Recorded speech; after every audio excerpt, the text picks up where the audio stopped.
సుమన్ గిల్కి సంబంధించి ఆయన ఫిట్నెస్తో మళ్ళీ బ్యాక్ వచ్చాడంటారా సార్? యా, ఫిట్గా ఉన్నాడు అతను. అతనికి అన్ఫార్చునేట్లీ ఒక 2 ఇంజరీస్ అయినాయి. ముఖ్యంగా నెక్ ఇంజరీ ఒకటి అతను తిరగబెట్టడం, తర్వాత టో ఇంజరీ కావడం. సో ఇంజరీస్ వచ్చి అతను ఈ మధ్యకాలంలో కొద్దిగా రన్స్ కూడా అతను తగ్గినాయి. అతను టెస్ట్ మ్యాచ్లో అద్భుతంగా ఆడాడు ఇంగ్లాండ్లో, కానీ ఆ తర్వాత వైట్ బాల్ క్రికెట్లో వన్డేల్లో కానీ T20స్లో కానీ of light he has not performed well. Okay. కానీ లక్కీలీ మొన్న న్యూజిలాండ్ జరిగిన ఫస్ట్ వన్డేలో ఈ స్కోర్డే హాఫ్ సెంచరీ. అది అతనికి చాలా కాన్ఫిడెన్స్ ఇచ్చి ఉంటుంది. ఎందుకంటే చాలా కాలంగా ఒక పెద్ద స్కోర్ రాని పరిస్థితి మనకు అనిపించింది. బట్ అతను మంచి టచ్లో కనిపించాడు. సో అతను ఆ కన్సిస్టెంట్ ప్లేయర్. మీరు T20లో అతన్ని తీసేయడం వల్ల డిసప్పాయింటింగ్ అతనికి పర్సనల్గా, కానీ అతను వన్డేల్లో కానీ టెస్ట్లో కానీ మనకి చాలా చాలా ఇంపార్టెంట్ ప్లేయర్. చాలామంది ఏమంటారంటే టెస్ట్ మ్యాచ్లో బాగా ఆడతాడు, వన్డేలో కూడా బాగా ఆడంటారు, కానీ వాళ్ళకి ఫ్యాక్ట్స్ కానీ స్టాటిస్టిక్స్ కానీ తెలియవు. Because he's averaging 56 in one days. 56 అంటే విరాట్ కోహ్లీ కంటే మంచి యావరేజ్ ఉంది అతను. అంత కన్సిస్టెంట్గా ఆడుతున్నాడు. Already scored so many hundreds, ఒక డబుల్ సెంచరీ కూడా ఉంది వన్డేస్లో. సో వన్డేస్లో టెస్ట్లో అతను చాలా చాలా ఇంపార్టెంట్ ప్లేయర్. అతను కెప్టెన్గానే కాకుండా ప్లేయర్గా కూడా అతను చాలా important player. And happy that he's back to form. Okay. అంటే ఆయన క్యాప్టెన్ చేయడం మీరు ఎలా భావించినారు సార్? చేయగానే క్యాప్టెన్ చేయడంలో తప్పేం లేదు. అంటే చాలామంది అభిప్రాయంలో even I feel that Rohit Sharma should have continued for some more time. అంటే నెక్స్ట్ వరల్డ్ కప్ దాకా రోహిత్ ఉండాలని కాదు. రోహిత్ శర్మ మనకి ఒక ఏడాది లోపులోనే రెండు కప్లు అందించాడు మనకి, ICC ట్రోఫీస్ అందించాడు. Right. T20 world cup and champions trophy. కానీ ఛాంపియన్స్ ట్రోఫీ గెలిచిన వెంటనే అతన్ని క్యాప్టెన్సీ నుంచి రీప్లేస్ చేయడంలో మీనింగ్లెస్. వాళ్ళిద్దరు మంచి ఫామ్లో ఉన్నారు, రోహిత్ కానీ విరాట్ కానీ. వాళ్ళు అంతమంది వరల్డ్ కప్ మనం ఆడినప్పుడు, వన్డే వరల్డ్ కప్ ఆడినప్పుడు కానీ, T20 వరల్డ్ కప్లో, తర్వాత ఛాంపియన్స్ ట్రోఫీలో both of them are in great form.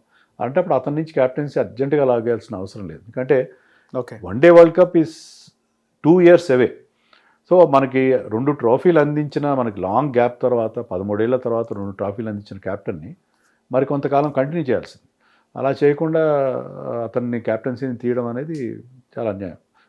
Shubman గిల్ని test captaincy చేశారు, కరెక్ట్. ఎందుకంటే రోహిత్ విరాట్ ఫార్మాట్ నుంచి రిటైర్ అయ్యారు కాబట్టి. కానీ అట్లీస్ట్ వన్డేస్లో అతన్ని మరికొంతకాలం కంటిన్యూ చేయాల్సింది. ఎందుకంటే why should he get punished? 2 ట్రోఫీలు మనకు అందించిన తర్వాత అతను ఏదో తప్పు చేసినట్టు. ఏదైనా క్యాప్టెన్ కంటిన్యూస్గా ఓడిపోతున్నాడు అంటే అతన్ని రీప్లేస్ చేసిన అర్థం. రైట్. కానీ అతన్ని క్యాప్టెన్సీ తీసేయడం మాత్రం that was a very very harsh decision. Right. Shubman Gill విషయంలో మనం అతన్ని పర్సనల్గా ఏం అనుకోవడానికి లేదు. But whatever decision that has been taken by the selectors and team management, అది కొంచెం questionable as far as one day cricket goes. Okay. Shubman Gill పైన వస్తున్న విమర్శలు మనం చూస్తున్నాం సార్. ఆయన T20 మ్యాచ్కి సంబంధించి సెలెక్ట్ చేయకపోవడం. T20 మ్యాచ్కి సెలెక్ట్ చేయడం గురించి ఎక్కువ విమర్శలు వచ్చినాయి, తీసేయడం కంటే కూడా. ఎందుకంటే అతను ఫార్మాట్లో ఎప్పుడూ పెద్దగా పర్ఫామ్ చేసింది లేదు.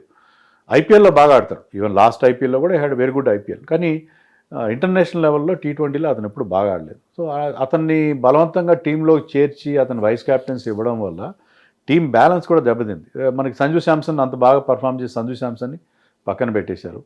లేకపోతే అతన్ని లోయర్ డౌన్ ది ఆర్డర్ ఆడిస్తున్నారు, అక్కడ అతనికి కుదరలేదు. సో అతను తీసుకొచ్చి పెట్టిన తర్వాత కూడా అతను మన స్ట్రైక్ రేట్ విషయంలో కానీ, స్కోర్స్ విషయంలో కానీ ఏమాత్రం ఇంప్రూవ్మెంట్ చూపించలేదు. సో లాస్ట్ మినిట్లో అతన్ని T20 టీం నుంచి తప్పించారు. But better late than never అంటారు కదా. సో ఆఖరి నిమిషంలో తప్పించినా కూడా చాలా మంచి నిర్ణయం తీసుకున్నారు అని అనుకోవాలి. దానివల్ల అతనికే నష్టం జరుగుతుంది. BCCI వాళ్ళ ఉద్దేశం ఏంటంటే అతన్ని ఒక పోస్టర్ బాయ్ ఆఫ్ ఇండియన్ క్రికెట్గా వాళ్ళు అతన్ని ఫోటో పెట్టి ఇండియన్ క్రికెట్ని మార్కెట్ చేయాలని చెప్పి BCCI వాళ్ళు భావించారు. They wanted to make him the face of Indian cricket. Okay. కానీ ఏమైందంటే అతను బలవంతంగా T20 ఫార్మాట్లో రుద్దడం వల్ల అతని మీద చాలా, మీరు అన్నట్టు, ట్రోలింగ్ బాగా పెరిగింది. సో ఏదైతే అతను ఒక సూపర్ స్టార్గా తయారు చేయాలని BCCI వాళ్ళు భావించారో దానికి నెగిటివ్ రిజల్ట్స్ రావడం మొదలుపెట్టి. సో అది మరీ ముదిరిపోక ముందే అలాంటి సిచ్యుయేషన్ మరీ తెగేదాకా లాక్కుండా రైట్ టైంలో వాళ్ళు రైట్ డెసిషన్ తీసుకుని T20 వరల్డ్ కప్ నుంచి అతన్ని పక్కన పెట్టి, దానివల్ల ఏంటంటే సంజు శాంసన్ మీకు ఓపెన్ చేస్తాడు. రైట్. మిడిల్ ఆర్డర్లో you can play somebody like Rinku Singh or Ishan Kishan లాంటి ఫామ్లో ఉన్న ప్లేయర్ని ఆడించుకునే అవకాశం ఉంటుంది. అలాగే శుభ్మన్ గిల్ మీరు ఓపెనింగ్ చేయిస్తే కీపర్ ఎవరిని చేయించాలి? సంజు శాంసన్ మిడిల్ ఆర్డర్లో సరిగ్గా ఆడాడు. అలాగే మిడిల్ ఆర్డర్లో బాగా జితేష్ శర్మ అంత రిలయబుల్ ప్లేయర్ కాదు. ఓకే. ధ్రువ్ జరల్ కూడా అంతే. సో దానివల్ల ఏంటంటే మీకు ఎప్పుడైతే మీ వికెట్ కీపర్ ఓపెనింగ్ చేస్తాడో, ఓపెనింగ్ రోల్లో అతను బాగా ఆడాడు, మనకి మిగతా టీం విషయంలో మనకి ఫ్లెక్సిబిలిటీ ఉంటుంది. సో ఆలస్యంగానే మంచి డెసిషన్ తీసుకున్న సెలెక్టర్స్ అని చెప్పాలి. రైట్. సుమన్ గిల్కి అంటే ఈ సిరీస్లో లాస్ట్ ఛాన్స్ అంటారా సార్ ప్రూవ్ చేసుకోవడం అని చెప్పి కొన్ని వార్తలు కూడా వస్తున్నాయి. అట్లా ఏం లేదు. మన గిల్లో ఎవరికి ఏం ప్రూవ్ చేసుకోవాల్సిన అవసరం లేదు. ఓన్లీ అతను ఏమన్నా T20 విషయంలో అతని మీద క్వశ్చన్ మార్క్ ఉంది. ఇందాక నేను చెప్పినట్టు టెస్ట్ మ్యాచ్లో అతను అద్భుతంగా ఆడుతున్నాడు. ఇంగ్లాండ్ టూర్లో అయితే అతను 800 రన్స్ చేశాడు. That was wonderful performance. అలాగే అతను టెస్ట్ మ్యాచ్ 1 డేస్కి వచ్చేసరికి నేను ఆల్రెడీ చెప్పాను అతనికి 56 యావరేజ్ ఉంది. సో అతను ఎవరికి ఏం ప్రూవ్ చేసుకోవాల్సిన అవసరం లేదు. T20స్లో కూడా అతనికి ఎప్పటికీ ఆ కోరిక ఉంటుంది. T20లో నేను లాస్ట్ మినిట్లో తీసి వైస్ కెప్టెన్గా ఉండి కూడా నేను ఆ ఫార్మాట్లో కూడా నేను మళ్ళీ ప్రూవ్ చేసుకుంటానని చెప్పి, because is a player with lot of talent. బహుశా T20 టీంలో కూడా అతను మళ్ళీ కంబ్యాక్ చేసినా కూడా ఆశ్చర్యపోవాల్సిన అవసరం లేదు.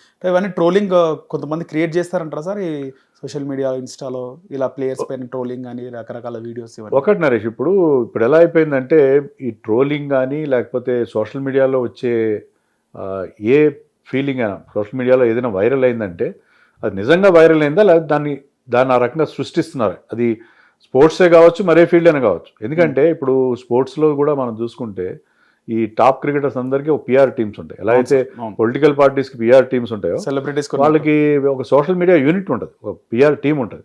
వాళ్ళ ప్లేయర్ని రకరకాలుగా ప్రమోట్ చేస్తారు.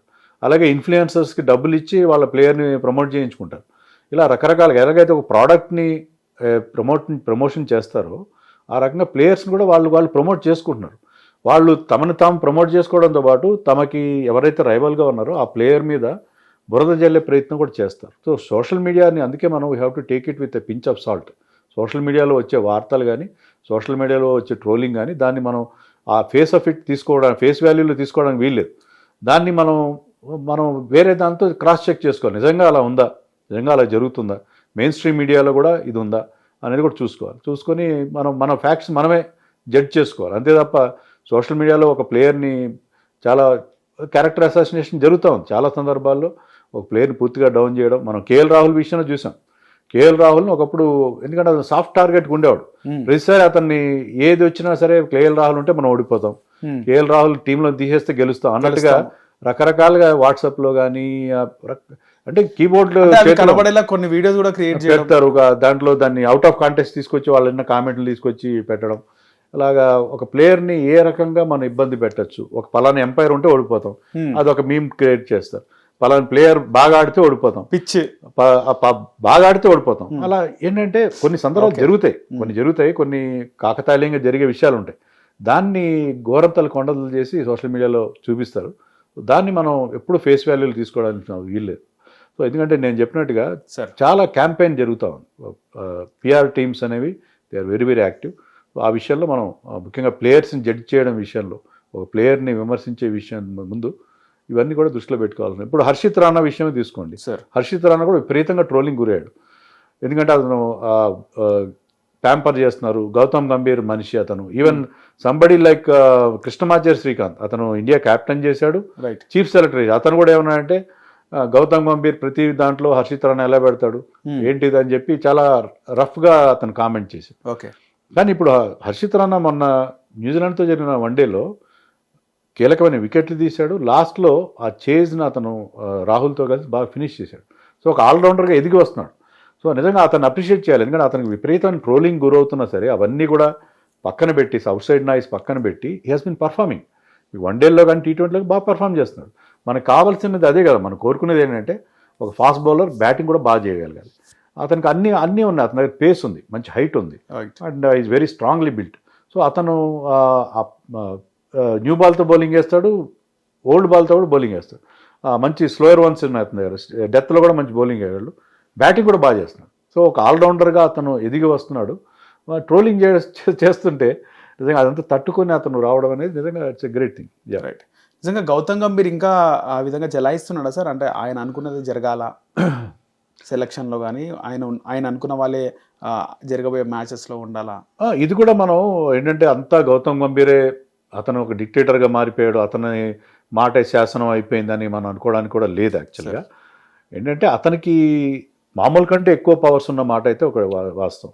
ఎందుకంటే ఇప్పుడు బీసీసీఐలో మనం చూస్తే బీసీసీఐ అధ్యక్షుడిగా మితుల్ మన్హాస్ అనే ఒక క్యాండిడేట్ పెట్టి, మితుల్ మన్హాస్ ఒక్క ఇంటర్నేషనల్ మ్యాచ్ కూడా ఆడలేదు. ఓకే. మీరు అతని ఫోటో చూపిస్తే కూడా మన క్రికెట్ ఫ్యాన్స్లో 90% people will not recognise him. So అలాంటి క్యాండిడేట్ ఏంటంటే ఒక డమ్మీని తీసుకొచ్చి బీసీసీఐ ప్రెసిడెంట్ కూర్చోబెట్టారు. బీసీసీఐ ప్రెసిడెంట్ గతంలో కూడా నాన్ క్రికెటర్స్ ఉన్నారు, ఓకే, కానీ వాళ్ళు ఏంటి అడ్మినిస్ట్రేటర్స్. అంటే వాళ్ళు బిజినెస్ పరంగా కానీ లేకపోతే క్రికెట్ అడ్మినిస్ట్రేషన్లో కానీ బాగా పండినవాడు. సో వాళ్ళకి ఆ క్రికెట్ అడ్మినిస్ట్రేషన్ బాగా తెలుసు. ఇతను కూడా జమ్మూ కాశ్మీర్ అలాంటి టీమ్స్ కొంత చేశాడు, కానీ he's not a big figure. BCCI president అంటే ఒక స్టేచర్ ఉండాలి, అలాంటి వాళ్ళు లేరు. సో దానివల్ల ఏమవుతుందంటే జైషా ఐసీసీ ప్రెసిడెంట్గా ఉన్నప్పటికీ Jay Shah is running the show BCCI విషయం. ఇప్పుడు ఎప్పుడైతే అతను ఐసీసీ లాంటి, మీరు యునైటెడ్ నేషన్స్కి వెళ్ళిన తర్వాత మీరు మీ దేశ అధ్యక్షుడికి ఉంటానంటే కుదరదు కదా.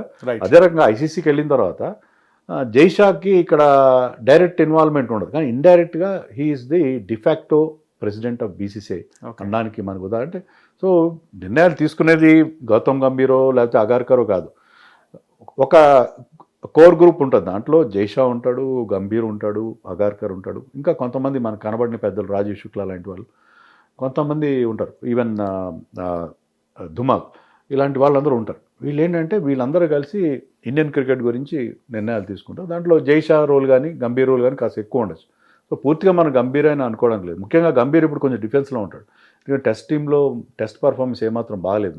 మనం న్యూజిలాండ్తో 3-0తో ఓడిపోవడం, తర్వాత న్యూజిలాండ్తో ఓడిపోయిన తర్వాత మళ్ళీ మొన్న సౌత్ ఆఫ్రికాతో కూడా హోమ్లో 2 టెస్ట్ మ్యాచ్లు ఓడిపోయాం. సో గౌతమ్ గంభీర్కి గతంలో ఉన్నంత ఆ వాయిస్ ఇప్పుడు ఉండే అవకాశం లేదని నాకు అనిపిస్తుంది. సో అతన్ని కూడా మనం హోల్సేల్గా బ్లేమ్ చేయడానికి వీల్లేదు.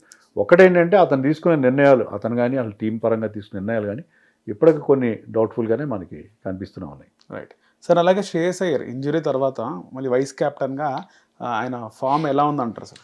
చాలా బాగుంది, చాలా బాగుంది. ఎందుకంటే మీరు 3 నెలలు ఆల్మోస్ట్ 3 months తర్వాత శ్రేయస్ అయ్యర్ స్టేజింగ్ కమ్బ్యాక్.